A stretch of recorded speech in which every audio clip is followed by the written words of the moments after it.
Except say you're going from 0 to 10. C is assumed to be an interior point of the interval, if that's your question. Okay, so say it's 2. Mm-hmm. Where would the derivative be equal to 0? At x equals 0. So your interval you'd have to be thinking about would be an interval containing 0. I am assuming C is not an endpoint. I'm assuming that I've got this local extreme point at a point in the interior, not an endpoint. So we're not thinking about graphs like that. Okay, good question. Continuing to beg the question, how do you prove, well, okay, excuse me. The proof of this was depending on facts about limits. Oh, I was thinking, what else do we need here? Back in the proof of Rolle's theorem, we did need the extreme value theorem. And we went through the extreme value theorem in class, and that was the video that I made separately also. The proof of the extreme value theorem needed Bolzano-Weierstrass in a couple spots, and the completeness axiom directly. The extreme value theorem depends on the completeness axiom. This proof depended on the completeness axiom. Ultimately, the mean value theorem depends on the completeness axiom. So does the proof ever end? Well, yeah. I mean, you could continue to go backwards from the completeness axiom. We talked about this the first week of class. We're taking it to be an axiom, but you can prove it if you take more basic assumptions, more basic axioms. So yeah, you can keep going backwards, but at some point you've got to have your starting place for your axiomatic system. Okay? So there is some stopping point somewhere. It's just kind of where you choose it to be. All right, what about applications of the mean value theorem? It's supposed to be a mountaintop experience. We're at the top of the mountain today. Right? There are other mountains, like the fundamental theorem of calculus, that might be higher, but today we're at a mountaintop. Really important theorem, sketching its proof. I was thinking right about possibly the testimony I didn't quite hear it. I said, I thought you were saying we're on a mountaintop because we have a testing we can have, and we're only going to be falling from here. Oh, no, no. You might say we're going to be in a valley on Wednesday and Friday with the definition of the integral because it's going to feel like a valley. Sorry to... Okay, it can be interesting, but it's pretty hard. And Sorry, we got the weekend. yeah. What about some applications of the mean value theorem? Yeah, true. There's something that the book calls the Monotonicity Theorem, which has got 3 parts to it. Let's prove one part that actually has a separate name sometimes. Some people call it the Increasing Function Theorem.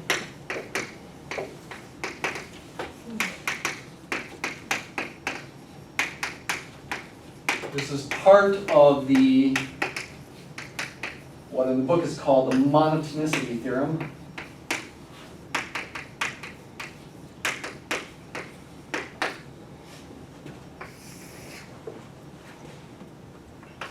Once again, same kind of hypothesis. Suppose f is affine on a closed interval. It's continuous on the entire closed interval. Differentiable on the open interval. And assume f prime of x is always positive on the open interval. And f prime of x is strictly positive for all x in the open interval. The conclusion is then f is strictly increasing. Amazingly enough, on the entire closed interval.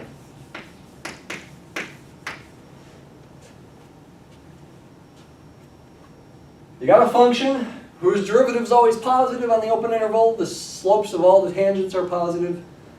Function must be going up. What could be more obvious? You have to be careful about some things here, but the proof, this is true, and the proof is best to do with the mean value theorem. Once again, we will just sketch it. Once again, I'm going to sketch it by just essentially writing down an equation and thinking. Although I probably should say, okay, I'll call it a sketch of proof.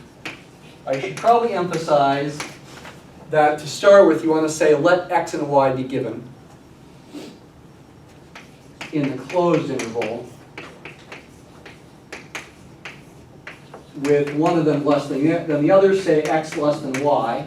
Remember back to chapter 1, we need to prove this function's increasing, strictly increasing on the entire closed interval. We need to then prove that if you're given 2 points, 2 arbitrary points in the interval where one is less than the other, x is less than y in this case, that f of x must be less than f of y. That would be what we need to prove. You apply the mean value theorem to this, but actually not on the entire closed interval from a to b, but instead on the closed interval from x to y. Because that's all you need it for, and that's the interval you're focused on. The mean value theorem is going to imply that there exists a c between x and a y.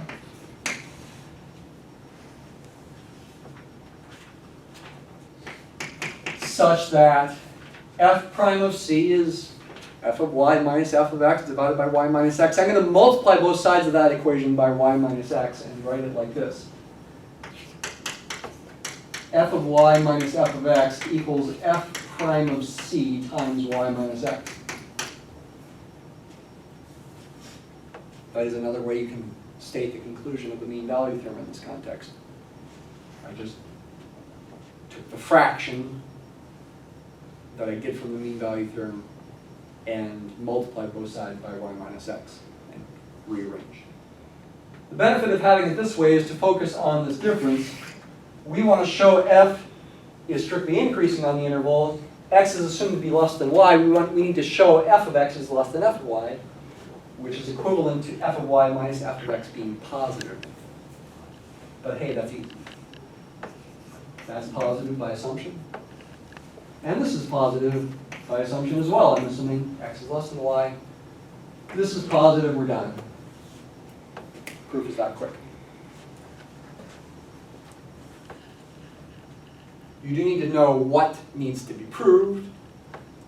Give me 2 numbers, 2 arbitrary numbers in the closed interval. X could be a and y could be b, but they're arbitrary in the closed interval. Apply the mean value theorem to the function on this new closed interval from x to y, which is a subinterval of the original one. There's some c in this open interval strictly between x and y. So if this is true, that's positive by assumption, and this is positive by our assumption within the proof that x is less than y. The product must be positive. Therefore, this is positive, and therefore f of x is less than f of y. The arbitrariness of x and y then implies that f is strictly increasing on the entire interval. There's a decreasing function theorem. There's also a constant function theorem.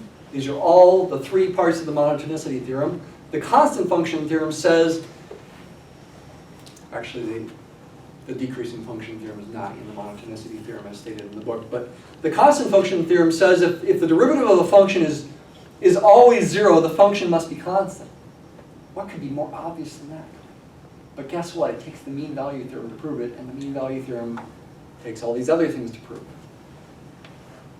It's easy to prove that the derivative of a constant function is always 0. What's harder to prove is that if you've got a function whose derivative is always 0, the function must be constant on the interval you're talking about. That's harder to prove. It requires the mean value theorem. I should mention that the converse of this theorem, at least of this part of the theorem,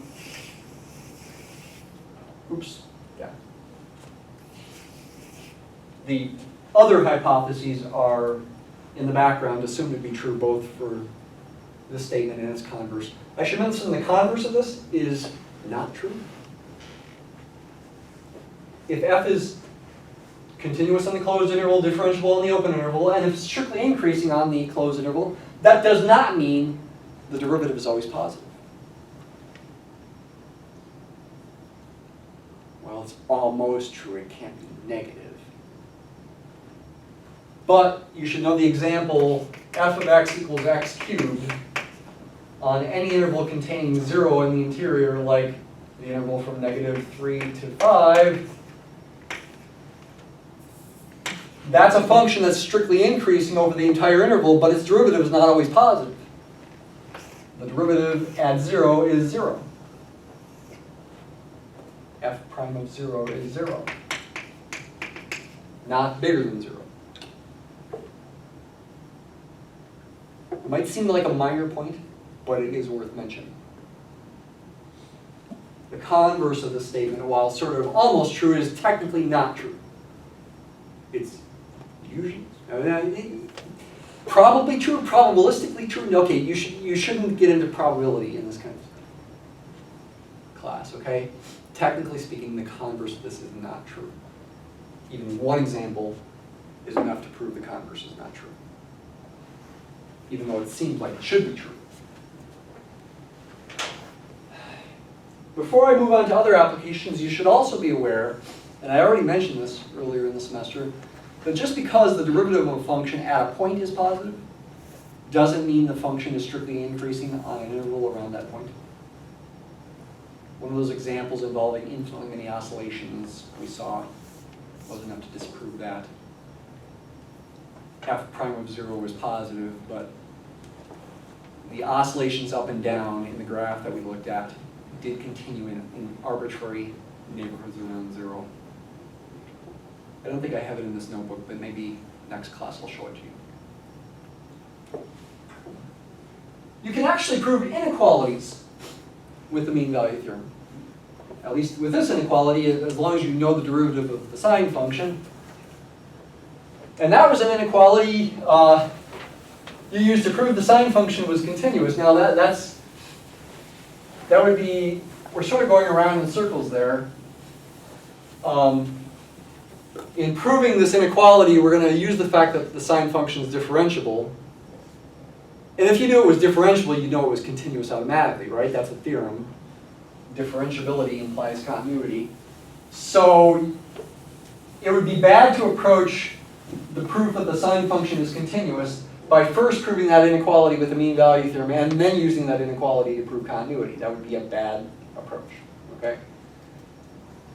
But we can still prove the inequality using the mean value theorem. Just don't go using it then to prove sine's continuous. It's a bad approach. The absolute value of sine of x minus sine of y is less than or equal to the absolute value of x minus y for all x and y. There's an inequality in there. There's absolute value signs. How can this be an application of the mean value theorem? There's no inequalities or absolute value signs in the mean value theorem. Once again, for sake of time, I'm just doing sketches here. Take your function to be the sine function. Maybe use a and b instead of x and y. Give me two arbitrary numbers a and b with a less than b, say, so they are different, although that inequality is still true when they're the same. It's trivially true when a and b are the same. Apply the mean value theorem to the sine function on the closed interval from a to b.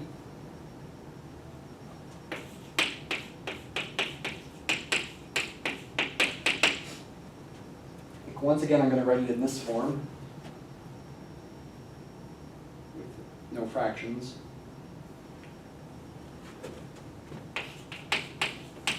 Now use a and b instead of x and y, though.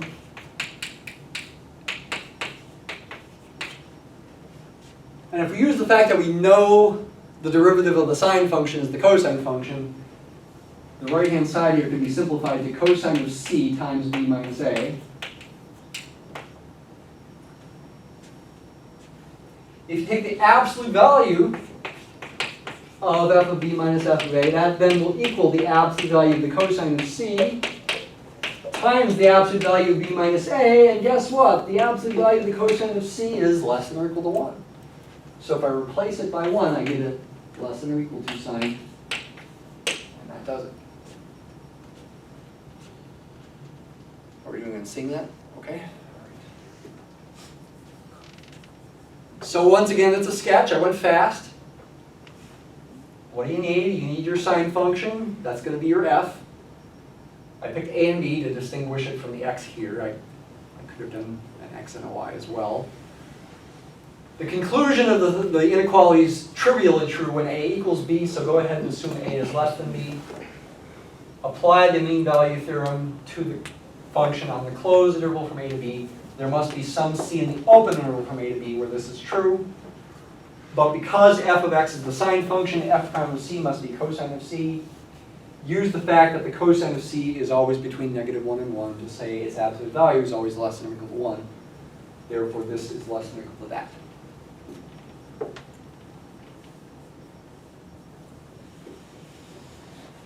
Oh, let's see. You can prove this one in a similar way. I think I want to do something else in our time remaining, though. Just to give you a little indication of how to do it, just a second here. Let f of x equal this, cube root of 1 plus x, or 1 plus x to the 1/3 power. Apply the mean value theorem to that function on the closed interval from 0 to an arbitrary x. Or you could call it b if you want.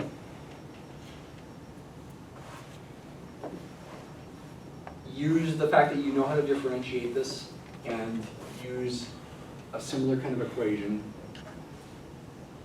to get the inequality you want. You will have a homework problem similar to this. I'm forgetting if it's going to be the next assignment, do Wednesday or do Friday. I have to look it up. Question one? Is there a reason that we use a and b instead of x and y? Like, would it be wrong if we used x and y? No, it's not wrong. I sort of wanted to think of x as a variable up here, and so I wanted to use fixed numbers down there, so it was just a conceptual thing. But it doesn't matter what symbols you use. I think in a few minutes we have remaining. I want to briefly highlight other applications.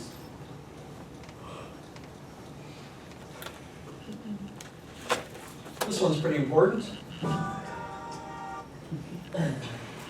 Antiderivatives of the same function differ by constants, at least over the intervals where their derivatives are the same. Suppose you've got two functions, f and g, that are continuous on the closed interval and differentiable on the open interval. If f prime and g prime are always the same over the entire open interval, then f of x must equal g of x plus some constant c. This justifies, when you do indefinite integrals, putting a plus c and saying that's my general antiderivative. Proof of this is best to use the constant function theorem, actually. To let's say h of x be f of x minus g of x. Therefore, the derivative of h of x equals the derivative of f of x minus the derivative of g of x. We're assuming here that those derivatives are the same over the entire interval. Therefore, that difference, and therefore h prime would always equal 0.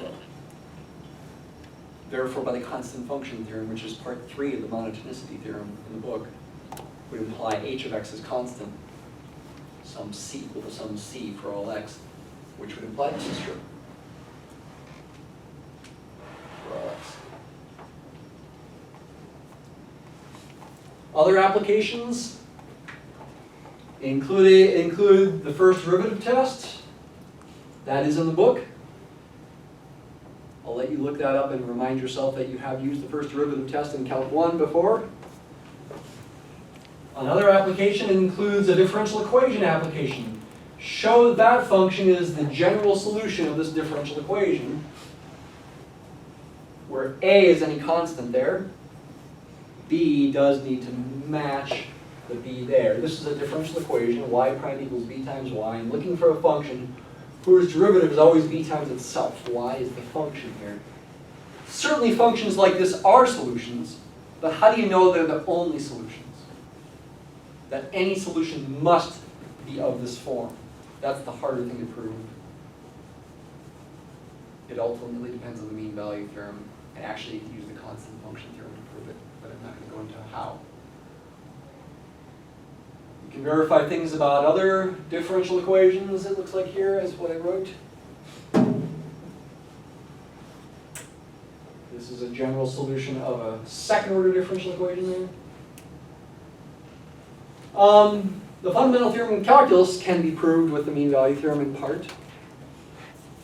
It's one approach. Actually, we're going to take a different approach, but it can be proved with the mean value theorem. The list goes on and on. Okay?